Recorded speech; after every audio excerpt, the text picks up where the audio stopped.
Hey guys, welcome back to Otra, Noche in Miami. I'm your host, Kenny, joined alongside, like always, Alonzo, my co-host. Anyways, guys, I gotta explain the absence. We have just been busy doing some stuff. I have been, as you've seen, doing some solo vids on the channel, just trying to explore the different type of content I want to make on here. Alonzo, what have you been doing? I've been doing life. He's been doing life. I've been working. I've been doing schooling. Today, what are we gonna be doing today? We got a few Heat games to recap. We look over. You know what I'm saying. Then we got a few Dolphin points towards the end that we got some Dolphin points. Yeah. And that's coming right now. Wow, I can't believe we just did that.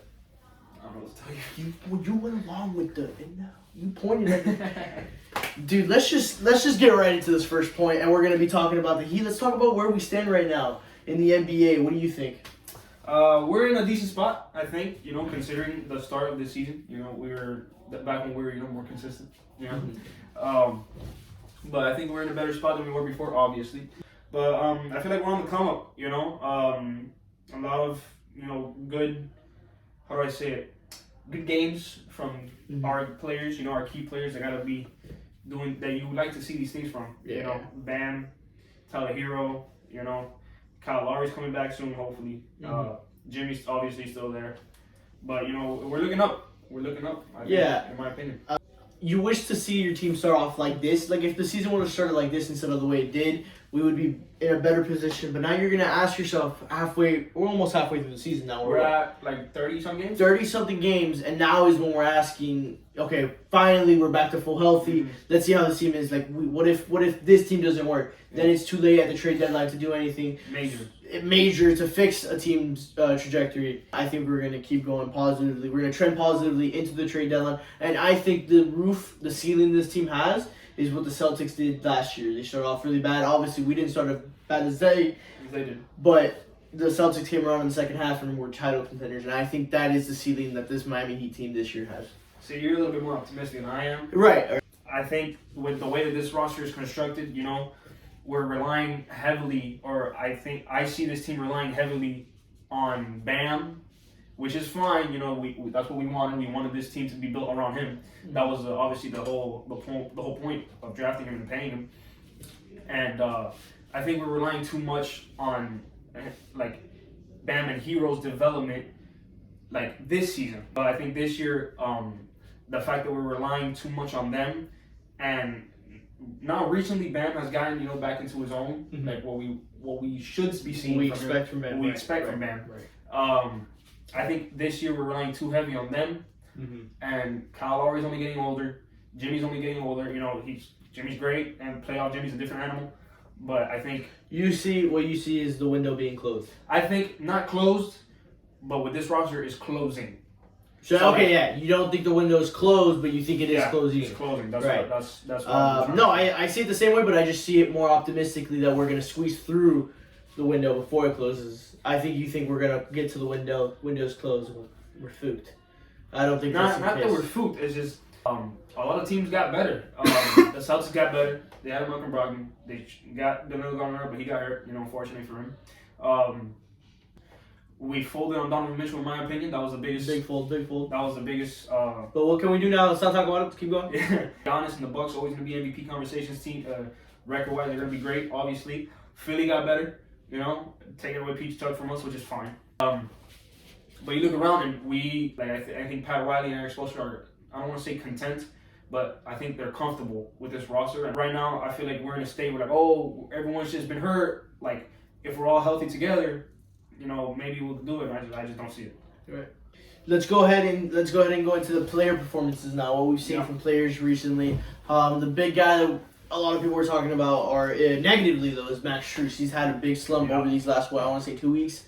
Max Strus is on fraud watch right now. Okay, Max Strus is 100% on the watch to be a fraud, because if this is the first time he faces the adversary in the NBA, and now he's gonna just fall apart as an NBA player once teams make adjustments, that's a sign of a fraud player. If he can now go and make adjustments and still get his buckets after teams adjust for him, that's a sign of a good NBA player. And I think that is the test that Max Strus is going up against right now. And I don't know if he's going to pass or fail. I genuinely do not know if he's going to pass or fail. What do you think we're going to be saying about Max Strus in 2 months' time? Well, thing about shooters, you know, we went about this with Duncan Robinson last year. Mm-hmm. Shooters shoot, right? And the only way to get out of a slump is you gotta keep shooting. You gotta keep shooting, and hopefully, you know, one day or another they just fall. But obviously, he's the guy that relies on his 3-point shot, and when it's not falling, he's not providing much. Especially, you know, he's a liability on the defensive end, so it's kind of just 4-on-5 out there.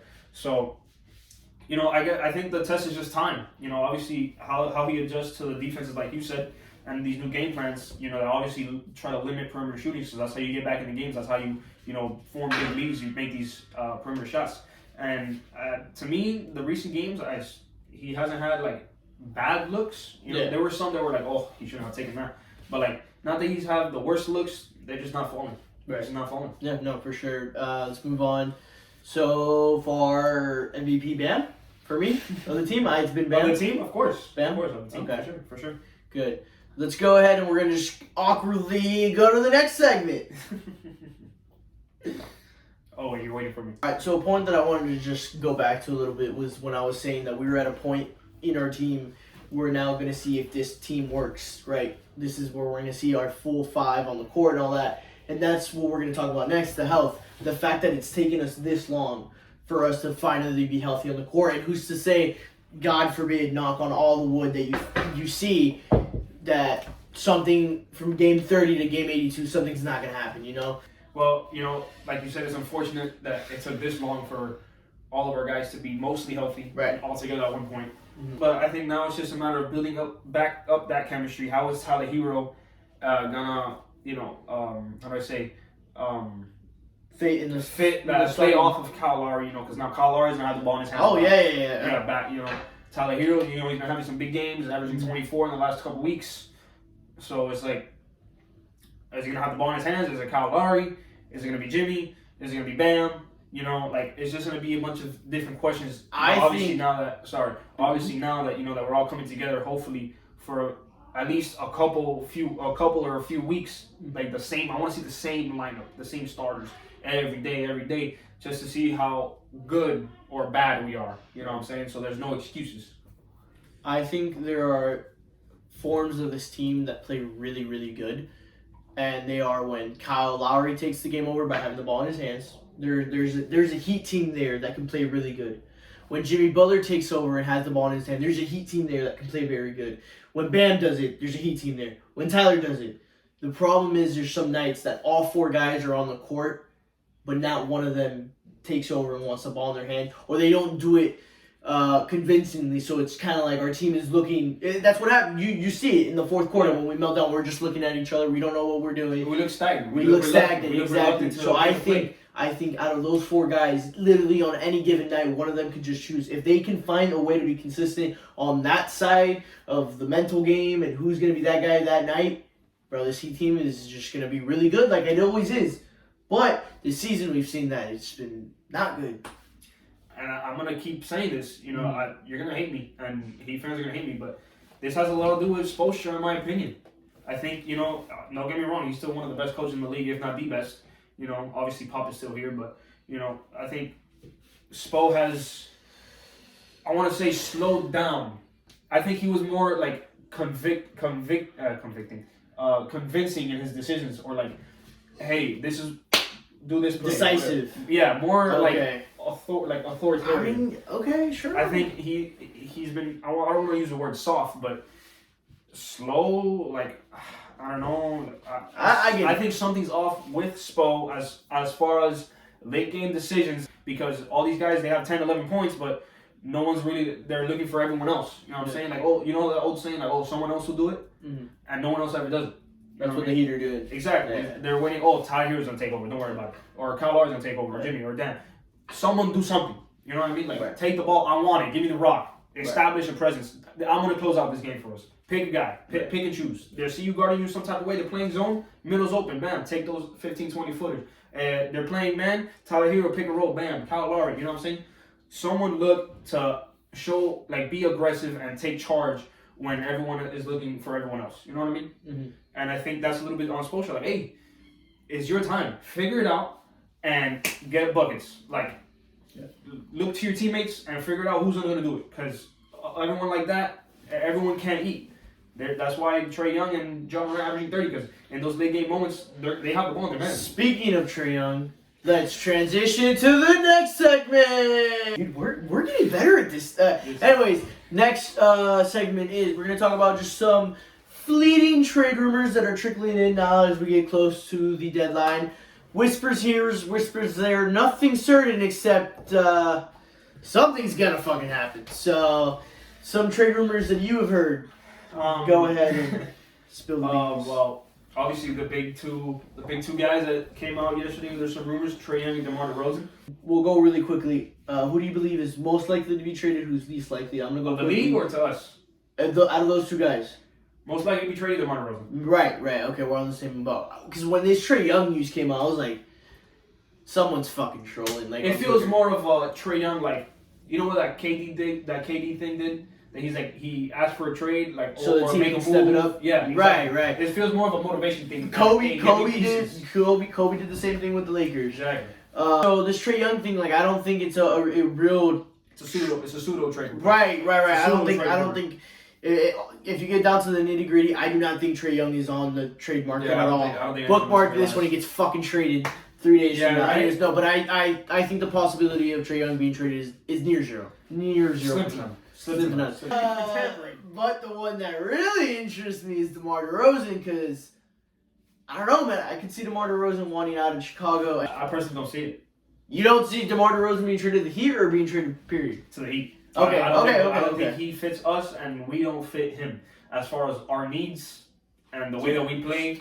You just said Max Strus can't hit a three to save his life. Duncan Robinson barely plays. Tyler, we're all injured. We don't need mid-range scoring.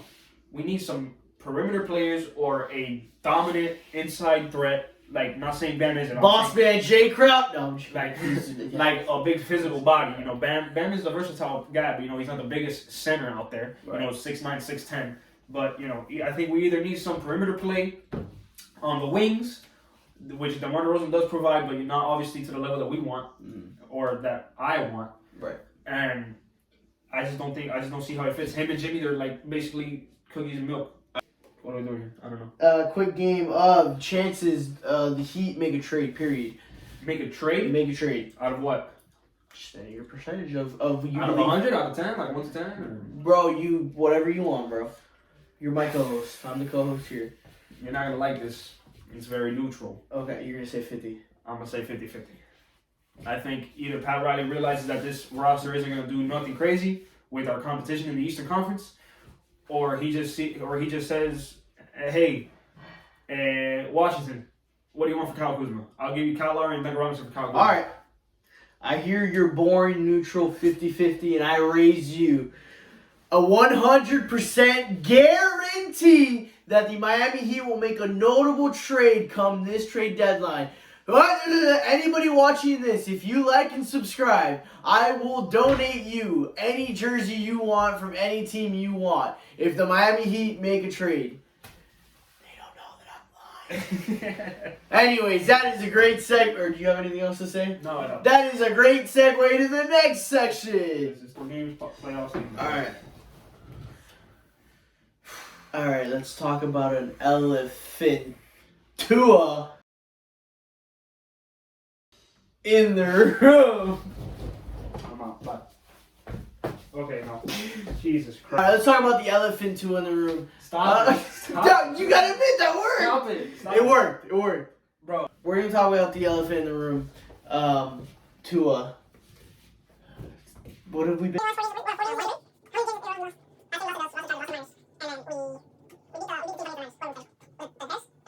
Texans. Oh yeah, because we beat up on the Texans after we came off our bye. Then we went to the Niners and lost. Got smoked. Chargers, we lost. Bills, close game, but we lost. Bills, we lost. So we're on a 3-game. 3-game skid. Okay. Let's talk about Tua. Obviously, we have to keep you one in those games. Yeah. Well, in all games. In all games. Let's give him credit first for the Bills game. In the cold, how did he play? Fairly decent. I think he could have won the game. He could have won the game, and that is at Buffalo. So in like very snow cold. So I think he exceeded a lot of expectations there. But let's go back to the Chargers game. I think the Chargers game is probably the ugliest game on his record this year, just because he was going against Justin Herbert. I don't think that's on Tua. I don't. No. Here's the thing. I'm not talking about the team in general here. I'm talking about Tua's performance. I mean, Tua played decently. He missed cut throws. But that Justin Herbert game, that was his chance to, like, the last narrative that he had up until this point was that whole, but we could have had Justin Herbert. Would have ended, it would have been like Messi winning the World Cup. Not really, but you get what I'm saying. Don't even try. All right. So, why do you not agree with me? Because I think, like we said before, the preview and, the pre-recording and all that stuff when we were talking about it, that Chargers game was more on Mike McDaniel to, the Niners game. Mm-hmm. That wasn't really much so on Mike McDaniel. Bad turnovers on Tua's part. There were a couple tip balls, but regardless. A lot of misses. I feel like he should have been, we should have been in that game. It should have been a closer game than it ended. Bad misses, bad timings. Jalen Waddle, nowhere to be found in these last 2-3 games. I don't know what's happening with him. But he's still doing his job. Besides of that, obviously the Niners game, in my opinion, that he's missed completely. But yeah, I think the Chargers he played fine, but that was just on Mike McDaniel. Yeah, and obviously the Bills. I think the defense has been brutal. So let's talk about now the potential playoff picture here. Okay. The main scenario that everyone's gonna be talking about is what is it again? So if we beat the Packers now, and then the Bengals beat the Patriots. This is as of December 23rd. As of December 23rd. Yes. If we beat the Packers and the Bengals beat the Patriots, we are the 7th seed in the play. Like, we are locked into the playoffs. Locked in. That is great. That's great. Awesome. That's great. What do we need to beat the Packers? What do you think the team needs to focus on? I think we gotta make Aaron Rodgers uncomfortable in the pocket. Right. Which I can't believe I'm saying this, but Brian Boyd, as much as he blitzes and all these things, which I can't stand, I think this is a game where he could blitz a lot, considering the Whackers. The Packers don't have the Green Bay Whackers. I'm sorry, go ahead. The Packers don't have the same weapons they did last year. Right. Devontae Adams and all these people. Especially it's in Miami, so it's not gonna be cold. So might be. I don't know. But it's not gonna be Buffalo. But Buffalo. I think it's gonna be an offensive game. I think we gotta make Aaron Rodgers uncomfortable. Don't let him get passes off. And that's about it. In my opinion, that's what we need to beat the Packers. Bengals beat the Pats. I would say 9 out of 10 times. I would say 9.5 out of 10 times. But I really hope that happens, bro. It would be nice to just be able to say we clinched the playoffs. We're fine. Yeah. That game with against, a couple games to spare. It's what after this would just be the Jets, right? We got Patriots and Jets. Patriots and Jets. Yeah, it would be nice to just chill. Coast. Maybe not coast because you still want to go hot. The momentum. I don't want to have Tua's never lost against the Pats. That would be nice to keep that up. And then to revenge against it. So I would like to win these last 3 games. Yeah, of course. I could see us winning all 3. I could, yep. That's ideal, especially with the whole Jets, Zach Wilson and them. He just got benched the other day. Yeah. Or yesterday. Go back to fucking Mills, you fucking dork. Yeah, fucking dark. Patriots. I mean, Bill Belichick is one of the greatest coaches of all time. If not the greatest. You can't really bet against him. Adam Gase makes a good argument. Yeah. Okay, buddy. I'm sorry, I was not thinking about Gase. Adam Gase. Jesus Christ. And then the Green Bay Packers, Aaron Rodgers still an MVP, back-to-back. State Farm, double check, Yeah, he's the dude. He's the guy. He's still the dude, obviously. He will take mushrooms 3 hours before the game and still drop 300, 400, yeah. Yeah. But I mean, it's a different Packers team now. I feel like these last 3 games, I don't want to say a given, but, you know what I mean? Like, momentum games. Tune-up games. All right, and let's go ahead and tune up this outro. Shut up. Stop it. Outro. All right, we're done here, guys. Thank you guys so much for watching. I hope you guys enjoyed. Alonzo, any closing remarks to our fans? We back, baby. Woo! All right, just kidding. We're trying to be back. Okay. We're trying to be back. We're done because we got a Heat game to watch. The game's actually on in 5 minutes, so we're gonna go ahead and start.